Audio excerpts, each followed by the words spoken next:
Señor mío y Dios mío, creo firmemente que estás aquí, que me ves, que me oyes. Te adoro con profunda reverencia. Te pido perdón de mis pecados y gracia para hacer con fruto este rato de oración. Madre mía Inmaculada, San José, mi Padre y Señor, ángel de mi guarda, interceded por mí. Han pasado ya casi 60 años, cómo corre el tiempo. Fue en 1964 el hecho que te voy a describir. El gobierno de uno de esos países, satélite de la Unión Soviética, ya extinta, liberó a un buen grupo de presos políticos y religiosos. Uno de ellos, que había pasado casi 3 de sus 14 años en prisión, en régimen de exclusión total, de aislamiento total, describía cómo un día un nuevo prisionero aparecía en la prisión y era metido en su celda, pero con la peculiaridad que este hombre llevaba la parte superior de cintura para arriba de su cuerpo, totalmente enyesada. Los guardias allí lo dejaron y cuando ya se hizo de noche, todo estaba más tranquilo, sacó de la parte de detrás de su yeso un pequeño libro totalmente destrozado, hecho jirones. Fue un auténtico momentazo que marcaría un antes y un después, porque ninguno de los otros presos de la celda habían visto un libro en años. Se trataba nada más y nada menos que del Evangelio de San Juan. Pues nuestro prota, el que había sufrido esos 3 años de aislamiento total, describiría más tarde en sus memorias que ninguna medicina, para salvar vidas, podría haber sido más preciada para él que la vida de nuestro Señor Jesucristo. Cada día, desde ese mismo día, el librito, roto, andrajoso, pasaba de mano en mano por aquellos hombres que vivían en la misma celda. Lo leían, lo meditaban, lo discutían, incluso se lo aprenderían de memoria. Pero es que Cristo, tú, Señor, estás presente en el texto inspirado. Y al escuchar con atención las palabras de Dios, al absorber con avidez su contenido, empezamos a asimilar todo lo que fue y es la vida de Cristo. Porque cada palabra plasmada ahí, en el texto sagrado, en este caso en el Nuevo Testamento, en uno de sus libros, el Evangelio, cada gesto del Señor, de Jesús, son la expresión del misterio de su presencia aquí en la tierra. Tú debes permitir que la palabra te abarque totalmente, plenamente. Y hemos de aprender a escucharla de verdad con atención. Haciéndolo es cuando uno empieza a profundizar en los pensamientos, en los deseos. Empezaremos sin duda a conocer mucho mejor al Señor. Y irá llenando todo lo que tú y yo somos, todo nuestro ser. Porque la palabra divina irá abarcando nuestra vida interior y nuestra oración. Si hay un personaje, animaba tanto San José María, ¿no? Un personaje más en aquella trama divina. Y reacciona, porque todos esos sucesos están escritos para ti. Contempla los milagros de Cristo, que no fueron pocos, ¿eh? El milagro de la resurrección de Lázaro, el milagro de la multiplicación de los panes y de los peces, el milagro cuando cogen ese pez y recogen esa moneda para pagar el impuesto entrando a la ciudad. Pero es que son tantos, la suegra de Pedro, etcétera, la viuda de Naín. Vamos a meternos, siendo ese personaje más, escuchando las muchedumbres que escuchaban al Señor, que se admiraban, que posiblemente escucharíamos de fondo, ¡oh! Cambia palabras de amistad también con los 12, con San Juan, con San Pedro, con Santiago. Unos personajes. Vamos a sentarnos a los pies del Señor y a escucharle con fe como esa mujer, como María. No sé, es que estamos siempre tan atareados, vamos tan deprisa por la vida, que a veces no nos damos cuenta que tenemos el mejor antídoto, la mejor medicina, y la despreciamos.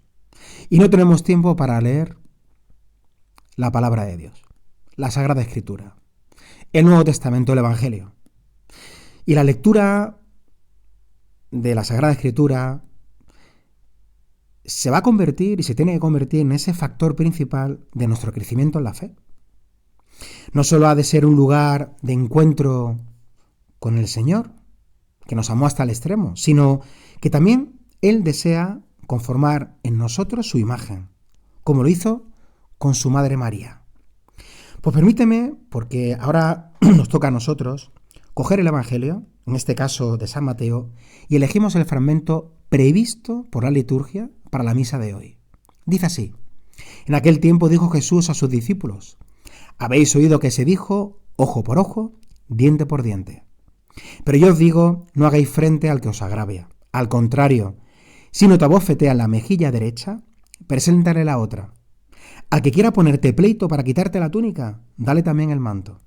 A quien te requiera para caminar 1 milla, acompáñale 2. A quien te pide, dale. Y al que te pide prestado, no lo rehuyas.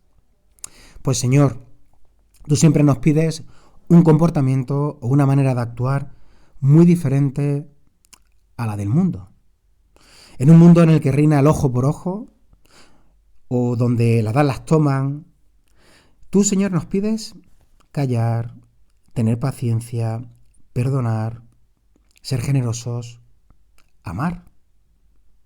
Porque esta es la forma de vivir del cristiano. Porque así actuaste tú, Señor, aquí en la tierra. Y así lo vemos en el Evangelio, en tu vida. Vivir en el fondo la caridad en total plenitud, con todo el alma. Un poco más adelante, justo de este capítulo, de este fragmento, aunque no está recogido hoy, pero el Señor, aparecen recogidas unas palabras tuyas que en el fondo son un gran mandato consejo. Son las siguientes: vosotros pues sed perfectos como es perfecto vuestro Padre Celestial. Esta es la meta, parecernos a ti, ser otros Cristos. Esto es lo que siempre han hecho los santos. Y queramos o no queramos, estamos inclinados al mimetismo, a imitar, a seguir los ejemplos que vemos y admiramos. Y el más grande, el de nuestro Señor. Decía San José María: pásmate ante Jesucristo, que es tu Rey y tu Dios y tu amor. Trátale, habla con Él, escúchale, dile que quieres imitar su vida. Vamos a terminar este rato de oración, porque ahí, asistió un gran escritor francés, Jean Guiton, que describía en sus escritos que María, nuestra madre, vivía de manera extraordinaria la Sagrada Escritura. Tenía que ser así, como buena judía. Para ella era fuente de alimento, fuente de oración. Y María, durante, 30 años, antes de que su hijo, fuera a dar comienzo su vida pública, lo asimiló de alguna manera la presencia divina de su hijo aquí en la tierra, a su lado. Por esa razón, la imagen de nuestra madre es también, la reproducción más perfecta de la imagen de Cristo. Y tú y yo nos queremos parecer a ella. Y en eso consiste la grandeza de María.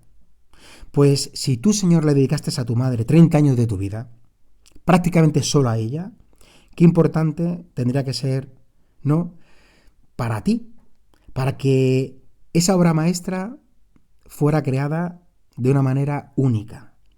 Aquella perfecta reproducción, en el fondo, de su propia imagen. Vamos a imitarla. Ella que absorbió, sus pensamientos, sus deseos, su voluntad, que es lo que tú y yo queremos también con la palabra de Dios. Podemos a pedirle que nos ayude a que nos fundemos, cada vez más con su Hijo. Debemos imitarla hasta el final, en esa apertura personal a la gran obra de Cristo en nuestras almas, que insisto, que es que tú y yo le dejemos y seamos formados a su imagen y semejanza. Mira al Señor a los ojos y enamórate de Él, para ser tú otro Cristo. Te doy gracias, Dios mío, por los buenos propósitos, afectos, inspiraciones que me has comunicado en este rato de oración. Te pido ayuda para ponerlos por obra, Madre mía Inmaculada. San José, mi Padre y Señor, Ángel de mi guarda, interceded por mí.